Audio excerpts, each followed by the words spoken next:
उत्तर प्रदेश के जिला हाथरस का एक गांव है तिज। तिज गांव में एक प्रसिद्ध कथावाचक हैं उदय कृष्ण शास्त्री। पहले तो वो भक्तों को भक्ति रस में डुबो देने वाली कथा सुनाते हैं और कथा के बाद भक्तों से मुलाकात भी करते हैं। इसी दौरान भक्तों में प्रसाद वितरण किया जा रहा था। इसी भीड़ में लगभग 21 साल की एक लड़की थी जो प्रसाद बांटने में मदद कर रही थी। अचानक कथावाचक महाराज की नज़र उस लड़की पर पड़ गई और फिर वो लगातार उसे देखने लगे जैसे कुछ खास बात हो। कुछ देर टकटकी लगाए देखने के बाद महाराज ने आवाज लगाई, इधर आओ बेटी। लड़की झिझकते हुए आगे आई। महाराज ने पूछा, तुम्हारा नाम क्या है? लड़की ने अपना नाम बताया। फिर उन्होंने सवाल किया, पिता का नाम? लड़की ने जवाब दिया। लेकिन महाराज वहीं नहीं रुके। उन्होंने पूछा, कहाँ रहती हो? लड़की ने कहा, मैं पास के ही गांव में रहती हूँ। और वो बताने लगी कि उसके पति का नाम ये है और उसके 2 बच्चे भी हैं। महाराज जी की चिंता बढ़ने लगी। कुछ तो गड़बड़ थी, कुछ ऐसा जो आंखों से ओझल था। तभी उन्होंने अपने 2 अनुयायियों को बुलाकर कहा, इस लड़की के बारे में पूरी जानकारी निकाल कर लाओ। अनुयायी बिना देर किए लड़की के गांव पहुंचे। वहां जो पता चला उसने सबको हिलाकर रख दिया। वापस लौटकर अनुयायियों ने जो बताया उसने उदय कृष्ण शास्त्री जी को झकझोर दिया। इसके बाद वो सीधे उत्तर प्रदेश के उप मुख्यमंत्री से मिलने जा पहुंचे। जैसे ही मुलाकात हुई, महाराज ने कहा, साहब मुझे आपसे बहुत जरूरी बात करनी है। उप मुख्यमंत्री ने तुरंत अलीगढ़ के एसएसपी को बुलाया और कहा, महाराज जी की बात ध्यान से सुनिए, मामला गंभीर लग रहा है। एसएसपी ने जब महाराज जी से पूछा, आपको कैसे यकीन है कि कुछ गड़बड़ है? महाराज बोले, साहब यकीन तो छोड़िए, अगर आप अपनी तरह से जांच करेंगे तो सबूत भी मिलेंगे और सच भी सामने आएगा। आखिरकार एसएसपी को मामला समझ आया। उन्होंने तुरंत सीओ साहब को इस रहस्यमयी केस की जांच सौंप दी। जांच शुरू हुई और जब तहकीकात की गई तो एक चौंकाने वाला सच सामने आया। जिस लड़की को 7 साल पहले मरा हुआ घोषित किया गया था वो सचमुच जिंदा थी। लेकिन सवाल ये था, अगर वो लड़की जिंदा है तो उसकी मौत की कहानी क्या थी? और सबसे बड़ा सवाल, कैसे पकड़ी गई वो लड़की? दोस्तों, कहानी शुरू करने से पहले एक छोटी सी शिकायत है। आप वीडियो देखते हैं लेकिन चैनल को सब्सक्राइब और वीडियो को लाइक नहीं करते। ऐसा मत कीजिए। सब्सक्राइब कीजिए, लाइक कीजिए ताकि हमारा हौसला बढ़ता रहे। तो आइए आज की कहानी शुरू करते हैं। ये कोई फिल्मी कहानी नहीं है, हकीकत है उत्तर प्रदेश के जिला अलीगढ़ की एक चौंकाने वाली सच्ची घटना। दरअसल अलीगढ़ के गोंडा थाना क्षेत्र के धनटोली गांव में रहने वाला एक खतरनाक बदमाश था जिसका नाम था पंकज उर्फ भोला। और ये कोई आम बदमाश नहीं था, हिस्ट्री शीटर था। उसके खिलाफ कई बड़े अपराध दर्ज थे। 27 मई 2015 इस दिन की घटना ने पूरे उत्तर प्रदेश की पुलिस को हिलाकर रख दिया। उस दिन मथुरा से फिरोजाबाद न्यायालय में पेशी के लिए पंकज को ले जाया जा रहा था। उसके साथ 4 पुलिस वाले थे। सब कुछ सामान्य लग रहा था, लेकिन जैसे ही रोडवेज बस टूंडला थाना क्षेत्र में पहुंची, अचानक धाय धाय धाय 12 बदमाशों ने बस को चारों तरफ से घेर लिया और ताबड़तोड़ फायरिंग शुरू कर दी। चारों पुलिस वाले घायल हो गए और इससे पहले कि कोई कुछ समझ पाता, पंकज उर्फ भोला को बदमाश अपने साथ छुड़ाकर ले गए। ये खबर आग की तरह फैली। पुलिस की इज्जत दांव पर थी। कैसे पुलिस की हिरासत से एक खतरनाक अपराधी भाग सकता है? अब मामला गंभीर हो चुका था। उत्तर प्रदेश पुलिस हरकत में आ गई और पंकज पर 50,000 रुपए का इनाम घोषित कर दिया गया। फिर आया 9 अगस्त 2015। पुलिस को सूचना मिली कि बन्ना देवी इलाके में एक लड़का बाइक से जा रहा है। जब पुलिस ने उसे रोका तो चौंक गई। वो कोई और नहीं, पंकज उर्फ भोला ही था। पुलिस ने उसे गिरफ्तार करने की कोशिश की, लेकिन उसने फायरिंग शुरू कर दी। गोलियां चलीं दोनों तरफ से और मुठभेड़ में आखिरकार पंकज उर्फ भोला मारा गया। लेकिन सवाल अब भी बाकी था, उसे छुड़ाने वाले 12 बदमाश कौन थे? जब पुलिस ने तलाश तेज की तो एक नाम सामने आया और ये नाम सुनकर पुलिस भी सन्न रह गई। वो नाम था विष्णु गौतम उर्फ विष्णु पंडित। वही विष्णु जो धनटोली गांव का रहने वाला था, पंकज का ही साथी। अब इस पर 12,000 रुपए का इनाम घोषित कर दिया गया और 19 अगस्त 2015 को पुलिस ने इसे गिरफ्तार कर लिया। लेकिन कहानी यहीं खत्म नहीं हुई। जब पुलिस ने विष्णु की हिस्ट्री शीट खंगाली तो एक और चौंकाने वाला सच सामने आया। 2013 की बात थी। पाली में विष्णु की पुलिस से मुठभेड़ हुई थी। उस मुठभेड़ में उसने पुलिस को भारी नुकसान पहुंचाने की कोशिश की थी और तभी से वो पुलिस की हिट लिस्ट में था। इस पर यह मुकदमा दर्ज कर लिया जाता है। साथ ही 2013 में क्वारसी में चोरी का माल इसके ऊपर से बरामद हुआ था। 2015 में गोंडा थाना क्षेत्र में आर्म्स एक्ट में भी ये पकड़ा जाता है। इसके ऊपर एफआईआर दर्ज की जाती है और 17 फरवरी 2015 को अपने ही गांव की एक 14 साल की लड़की का इसने अपहरण कर लिया था। इस पर कई तरह के गंभीर आरोप भी लगे थे। पुलिस को जैसे ही इसकी हिस्ट्री से ये पता चलता है कि ये शातिर अपराधी है, 12,000 रुपये का इनामी है, आर्म्स एक्ट हो या पुलिस से मुठभेड़, ये वही शख्स है जिसने एक 14 साल की मासूम लड़की का अपहरण किया था। अब विष्णु गौतम उर्फ विष्णु पंडित पर जांच बैठ जाती है। पुलिस इससे पूछताछ शुरू कर देती है। यह टूंडला पुलिस की हिरासत में होता है। तभी टूंडला पुलिस अलीगढ़ पुलिस से संपर्क करती है। जब अलीगढ़ के थाना गोंडा की पुलिस मौके पर पहुंचती है और इससे पूछताछ करती है तो पूछा जाता है, जो 14 साल की लड़की को लेकर भागे थे वो लड़की कहाँ है। दरअसल इस लड़की के बारे में पता चलता है कि विष्णु और 14 साल की वो लड़की दोनों एक दूसरे से प्यार करते थे। ये लड़की को लेकर आगरा भाग गया था। आगरा के एतमादपुर में जाकर ये अपने किसी रिश्तेदार के यहाँ रुकता है, लेकिन अचानक वहां से गायब हो जाता है।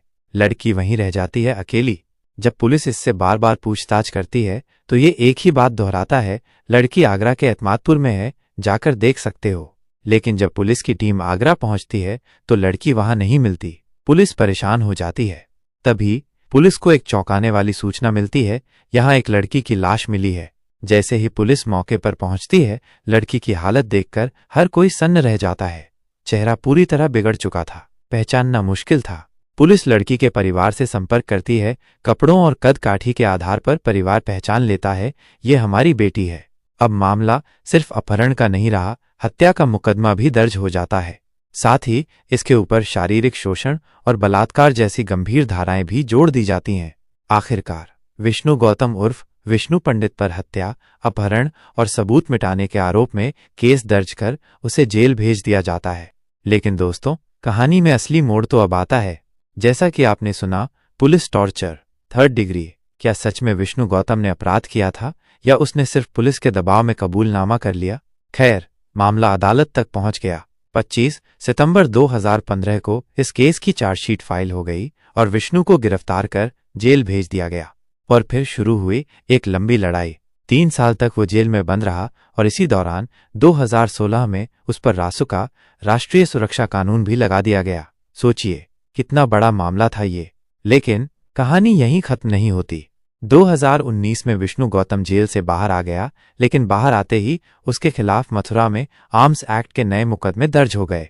हालांकि वो जमानत पर बाहर था, मगर जमानत की शर्त के मुताबिक उसे समय समय पर वापस जेल में हाजिरी देनी थी, लेकिन वो नहीं गया। अब हालात और भी बिगड़ गए। उसके घर की कुर्की के आदेश जारी हो गए।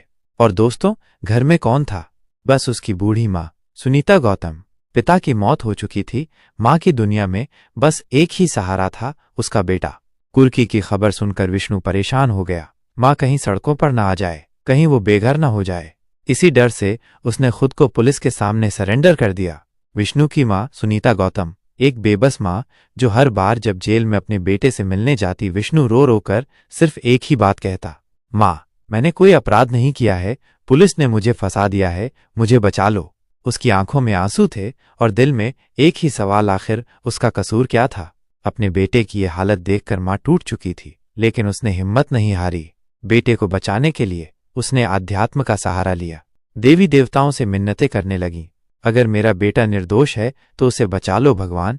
और इसी आस में वो पहुंची कथावाचक महाराज उदय कृष्ण शास्त्री जी के पास। रोते हुए अपनी पूरी कहानी सुनाई।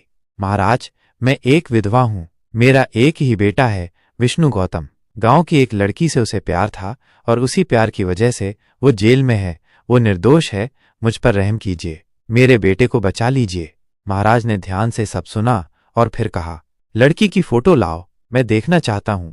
जैसे ही सुनीता गौतम ने 14 साल की उस लड़की की तस्वीर दिखाई, महाराज का चेहरा अचानक बदल गया। वो तस्वीर को टकटकी लगाकर देखने लगे और फिर उनके होंठों से एक ही शब्द निकला, अरे ये लड़की।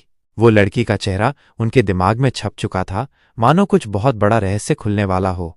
कुछ समय बाद हाथरस के तिज गांव में एक कथा के दौरान जब महाराज भक्तों से मुलाकात कर रहे थे, और तभी कहानी ने एक ऐसा मोड़ लिया जिसकी किसी ने कल्पना भी नहीं की थी। महाराज जी कथा सुना रहे थे, भक्तों से मुलाकात कर रहे थे और इसी बीच प्रसाद वितरण चल रहा था। इसी कार्यक्रम में एक 21 साल की लड़की बार बार इधर उधर घूम रही थी, जैसे किसी से कुछ छिपा रही हो। महाराज जी की नजर उस लड़की पर पड़ी और जैसे ही उन्होंने उसका चेहरा देखा वो चौंक गए। अरे, ये चेहरा तो मैंने कहीं देखा है। महाराज जी के मन में बेचैनी बढ़ गई। उन्होंने तुरंत उस लड़की को अपने पास बुलाया। लड़की नजदीक आई और महाराज जी ने सवालों की झड़ी लगा दी। बेटा, तुम्हारा नाम क्या है? तुम्हारे पिता का नाम, गांव का नाम और तुम्हारे पति का नाम क्या है? लड़की बिना किसी झिझक के हर सवाल का जवाब बेबाकी से देती गई। लेकिन महाराज जी को तसल्ली नहीं हो रही थी। उनके मन में कहीं न कहीं शक था कि कुछ तो है जो ये लड़की छुपा रही है। शंका दूर करने के लिए महाराज जी ने अपने 2 भरोसेमंद शिष्यों को उस लड़की के पीछे लगा दिया। पता करो, आखिर ये लड़की कौन है, इसकी असलियत क्या है। और फिर जो सच सामने आया उसने सबको हिलाकर रख दिया। पता चला कि इस लड़की के 2 नाम हैं। एक नाम जो दुनिया के सामने है और दूसरा जो इसकी असली पहचान है। और जब महाराज जी को ये जानकारी मिली तो उन्होंने बिना देर किए उत्तर प्रदेश के उप मुख्यमंत्री से संपर्क किया। उप मुख्यमंत्री ने अलीगढ़ के एसएसपी को आदेश दिया, इस मामले की गहराई से जांच करो। मामला गंभीर था और अब तो ऊपर से भी दबाव आ गया था। आखिरकार एसएसपी ने जांच के आदेश दे दिए। सीओ इगलास, इस केस को तुरंत संभालिए। जब सीओ इगलास ने इस रहस्यमयी लड़की की जांच पड़ताल शुरू की तो सच्चाई धीरे धीरे बाहर आने लगी और फिर पुलिस को हाथरस के एक गांव नंगला चौखा से उस लड़की को हिरासत में ले लिया गया। लेकिन कहानी यहीं खत्म नहीं हुई। अब सवाल ये था, क्या ये वही लड़की है जिसकी हत्या मानी जा रही थी? पुलिस ने लड़की के माता पिता, 2 बहनों और 1 भाई को थाने में बुलाया और जब लड़की को परिवार के सामने बैठाया गया तो जो खुलासा हुआ उसने सबको हिलाकर रख दिया। परिवार के लोग रोते हुए कहने लगे, हाँ, यह हमारी बेटी है। साल 2015 में जो लड़की अचानक गायब हो गई थी, ये वही है। लेकिन फिर उस लाश का क्या सच था? जिस लड़की की शिनाख्त एतमादपुर में मिली लाश से हुई थी, वो कौन थी? अब पुलिस के लिए ये मामला और भी पेचीदा हो गया था। अगर ये लड़की जिंदा है तो मरने वाली लड़की कौन थी? और इस रहस्य से पर्दा उठाने के लिए पुलिस ने तुरंत परिवार का डीएनए टेस्ट कराने का फैसला किया। क्या सच में विष्णु गौतम निर्दोष था? क्या पुलिस ने एक बेकसूर को फंसा दिया था? या फिर इस कहानी में अभी भी कोई बड़ा राज छुपा था? और फिर डीएनए टेस्ट के बाद पुलिस ने इस रहस्यमयी मामले की तह तक जाने का फैसला किया। आखिरकार सच क्या है? सबसे बड़ा सवाल था, अगर ये लड़की जिंदा है तो वो लाश किसकी थी? जब पुलिस ने दोबारा मामले की जांच शुरू की तो एक हैरान कर देने वाला खुलासा हुआ। असल में जिस लाश की पहचान लड़की के रूप में की गई थी वो गलत थी। लाश का चेहरा पूरी तरह से बिगड़ा हुआ था, लेकिन उसके कपड़े वैसे ही थे जैसे उस लापता लड़की के होते थे। और इसी गलत फहमी में परिवार ने उसे अपनी बेटी मान लिया। लेकिन अब सच्चाई सामने आ चुकी थी और ये सच सबको चौंका देने वाला था। साल 2022 दिसंबर का महीना, जब इस मिस्ट्री गर्ल की हकीकत खुली तो लड़की के परिवार वालों को सच्चाई का पता चला। लेकिन आपको जानकर हैरानी होगी, ये कहानी यहीं खत्म नहीं होती।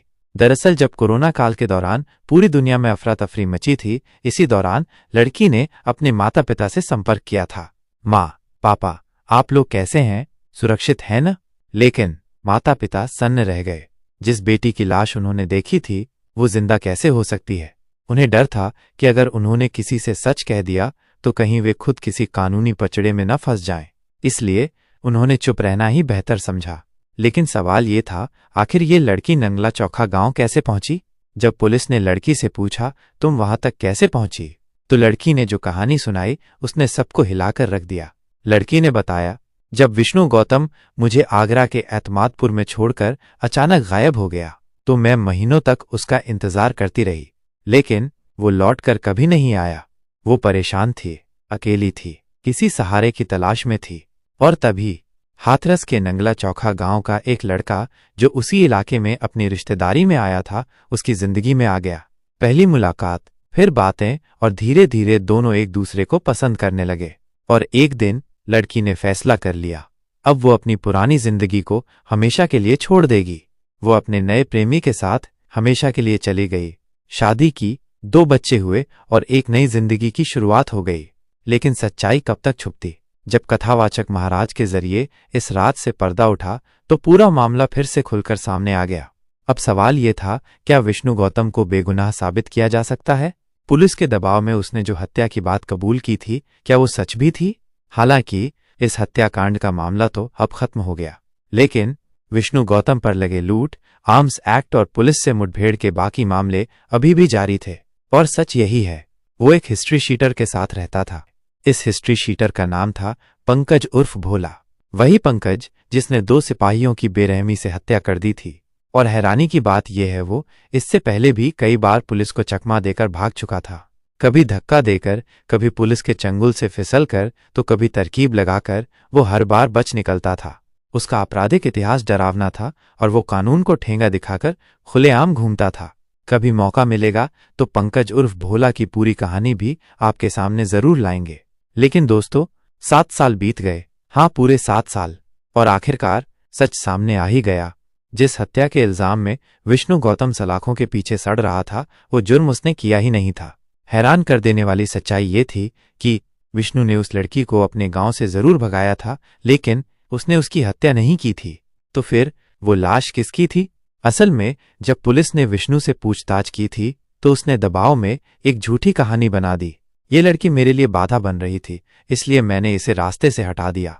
लेकिन सच ये था, वो मारी गई लड़की कोई और थी, और पुलिस ने बिना पूरी जांच किए उसकी लाश को विष्णु की प्रेमिका से जोड़ दिया। काश पुलिस ने इस मामले की ईमानदारी से जांच की होती। अगर उस मरी हुई लड़की का डीएनए टेस्ट कराया गया होता, अगर उसके माता पिता और भाई से सैंपल मिलान किया गया होता, तो शायद विष्णु को इतने सालों तक जेल में नहीं सड़ना पड़ता। लेकिन अफसोस, कई बार पुलिस के दबाव में चाहे बड़े अपराधी हों या सीधे साधे लोग, वो कुछ भी कबूल कर लेते हैं और फिर कोर्ट में जाकर सच सामने आता है, लेकिन तब तक बहुत देर हो चुकी होती है। इस पूरी कहानी को सुनाने का हमारा मकसद क्या है? ना किसी को डराना, ना किसी का दिल दुखाना, बल्कि आपको जागरूक करना, सचेत करना। और इस पूरी कहानी में कथावाचक महाराज जी की तारीफ तो बनती ही है। सोचिए, 14 साल की उस लड़की का चेहरा 7 साल बाद 21 साल की उम्र में भी उनके दिमाग में ताज़ा रहा। वो याददाश्त, वो पैनी नज़र वाकई काबिले तारीफ है। तो दोस्तों, कैसी लगी आपको ये कहानी? अगर ये सच्चाई आपको चौंकाने वाली लगी तो लाइक, सब्सक्राइब और शेयर ज़रूर कीजिएगा, ताकि हमारा हौसला बढ़ता रहे और हम आपके लिए ऐसी ही कहानियां लाते रहें। Take care.